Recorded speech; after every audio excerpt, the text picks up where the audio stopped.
Dream home मध्ये तुम्हा सर्वांचं पुन्हा एकदा स्वागत। आज पुन्हा एकदा वास्तुशास्त्र विषयक आपण अधिक माहिती जाणून घेणार आहोत।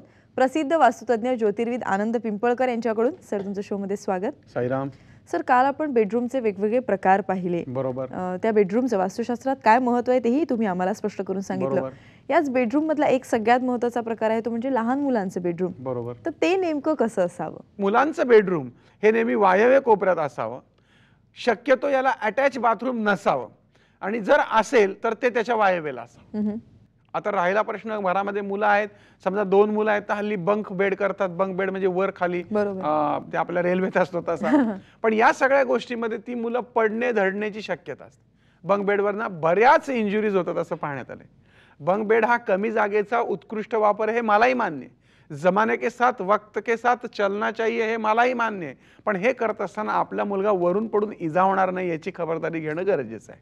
आणि म्हणून शास्त्रकार एकावर एक बेड नसावं असं कदाचित म्हणतात आणि त्यांनी एक बेडची जमिनी लगत रचना किंबहुना विद्यार्थ्यांनी बेडवर झोपूच नाही असं शास्त्रकार सांगतात। आणि म्हणून वायव्य कोपऱ्यामध्ये जर का बेडरूम असेल तर अशा वायव्य कोपऱ्यातल्या बेडरूम मध्ये अभ्यास करताना मुलांनी शक्यतो उत्तर आणि पूर्वेकडे तोंड करून अभ्यास करावा। झोपताना यांचं डोकं पूर्व किंवा पश्चिमेस असावं। या ठिकाणी दक्षिणेस केलं तर उत्तम, पण घरातल्या मुलांचं झोपताना डोकं कधीही उत्तरेला त्यांनी करू नये। त्याचबरोबर मुख्य दरवाजाकडे पाय करून मुलांनी झोपू नये। त्या मुलांच्या बेडरूम मध्ये एक क्रिस्टल बॉल असावा। अभ्यासाच्या जागेवरती एक सुंदरशी सरस्वतीची प्रतिमा किंवा मूर्ती असावी।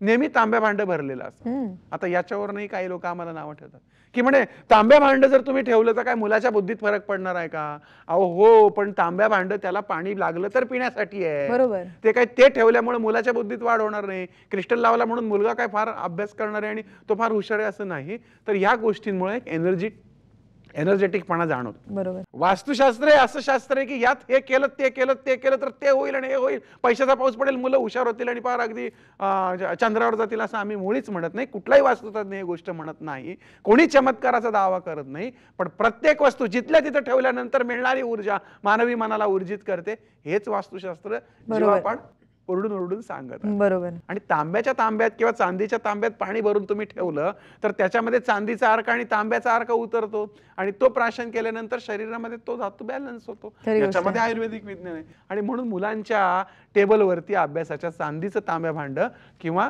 तांब्याचं तांब्या भांड जरूर भरून। बरोबर। मुलांचं बेडरूम कसं असावं ते सांगितलं, त्यांच्या अभ्यासाच्या खोलीत काय काय असावं तेही तुम्ही सांगितलं। बरोबर। नेमका या पूर्ण रूमला रंग कसा द्यायचा? रंगशास्त्र हे खूप मोठं आहे। रंग उधळू नयेत पोरांनी म्हणून त्या रूमचे रंग पण बॅलन्स पाहिजेत। रंगशास्त्रावर आपण एक रचना खूप सुंदर भाग घेणार आहोत। म्हणजे प्रत्येक माणसाला एक विशिष्ट रंग आवडतो, कोणाला लाल, कोणाला पिवळा। तर त्या रंग आवडण्यावरनं सुद्धा त्या माणसाची प्रवृत्ती ठरते। प्रत्येक रंग माणसाच्या व्यक्तिमत्वावरती अवलंबून असतो आणि त्याचं व्यक्तिमत्व सांगतो। किंबहुना कलर थेरपी किंवा कलर लॉजी ही एका मोठ्या शास्त्रकारांनी त्याचा अभ्यास केलेला आहे आणि त्यांनी हे सांगितलंय की प्रत्येक एनर्जी ही दुसऱ्या एनर्जीत प्रवाहित होते। जसं की पाण्यापासून विजेची एनर्जी असेल किंवा डायनामापासून लाईट लागतो, म्हणजे प्रत्येक एनर्जी दुसऱ्या एनर्जीत कन्वर्ट होते। त्याच पद्धतीने रंगाची सुद्धा एक एनर्जी असते आणि ती एका विशिष्ट पद्धतीने कन्वर्ट होते। आपण पुढच्या भागात पाहणार आहोत, सगळं काही सांगणार नाही कारण पुढे सुद्धा खूप सुंदर असा अथांग समुद्र आपल्या पुढे आणि त्या आपल्याला समुद्रामध्ये डुबक्या मारायच्यात। तर असा हा रंग जो आहे हा माणसाच्या जीवनाचा बेरंगही करू शकतो आणि जीवनात विविध रंगही आणू शकतो। परंतु मुलांचं बेडरूम हे शक्यतो मॉर्निंग ग्लोरी जो कलर असतो, सकाळची जी आभा असते, सकाळचा उगवता सूर्य थोडा पिवळा थोडा पांढरा अशा पद्धतीने थोडा उबदार वाटणारा असा मॉर्निंग ग्लोरी नावाचा एक कलर असतो, तो तुम्ही तुमच्या मुलांच्या बेडरूम मध्ये वापरू शकता। आणि पडदे जे असतात ते मग तुम्ही मिकी माऊसचे टाकू शकता किंवा त्यांचे सुंदर हत्ती आहे किंवा असे नाही का कार्टून्स वगैरे त्याचे तुम्ही टाकू शकता, त्याचा काही दुष्परिणाम होत नाही। पण त्या बेडरूम मध्ये जे छताला तुम्ही तारांगण लावता, ते लाईट लागले की ते चार्ज होतात, लाईट बंद केले की ते लाईट चंद्रा आपल्या असमंताप्रमाणे किंवा नभांगणाप्रमाणे वाढतात। पण मग नेमकं असं होतं की आमच्याकडे तक्रार येते, मुलाचं सारखं डोकं दुखतंय, मुलगा खूप चिडचिड करतोय, तर मग आपण जाऊन पाहिलं तर त्या मुलाच्या डोक्यावर त्यांनी शनीचं चित्र चिकटवलेलं असतं। तो जो कंकण असलेला शनी तो डोक्यावर, खाली मुलगा झोपलाय, वरती शनी, म्हणजे ते चित्र। प्रतीक सुद्धा काम करतात, रंग सुद्धा काम करतात, रेडियम सुद्धा काम करतात, प्रत्येक गोष्ट काम करते सूक्ष्म सूक्ष्म स्वरूपात आणि म्हणून निश्चितच रंग परिणाम करतात। आणि म्हणून मुलांच्या बेडरूम मध्ये हा मॉर्निंग ग्लोरी रंग लावावा आणि छताला सुपर व्हाईट लावा आणि त्या सुपर व्हाईट छताला ते शनीचं प्रतीक नसावं, बाकी चांदण्या बिंदण्या लावल्या तरी चालतील. चालतील. पडदे अगदी तुम्ही रंगीबेरंगी मुलांच्या मूड्स प्रमाणे सुंदर टांगू शकता. त्याचबरोबर सुंदर तुम्ही टांगलेले लाईट्स पण टांगू शकता, ज्याच्यामध्ये टेडी बिअर्स वगैरेच्या रचना करू शकता, ज्यामुळे मुलांना आनंद वाटेल. बरोबर. पण तिथं पिक्चरचं ते 5 in 1 वगैरे, त्याच्यानंतर तुमचं ते DVD प्लेयर्स आणि ह्या गोष्टी नसाव्या. ओके. हल्ली कॉम्प्युटरही ठेवतात. हम्म. ठीक आहे, मुलांच्या अभ्यासासाठी कॉम्प्युटर आवश्यक आहे, पण मुलगा दरवाजा बंद केल्यानंतर कॉम्प्युटर काय बघतो हे पण बघितलं पाहिजे. बरोबर. त्यामुळे इंटरनेट वगैरे सारख्या भानगडी असतील, किंवा हल्ली मुलं फार हुशार झालेली आहेत, तेव्हा त्यांच्यावर लक्ष ठेवलं पाहिजे.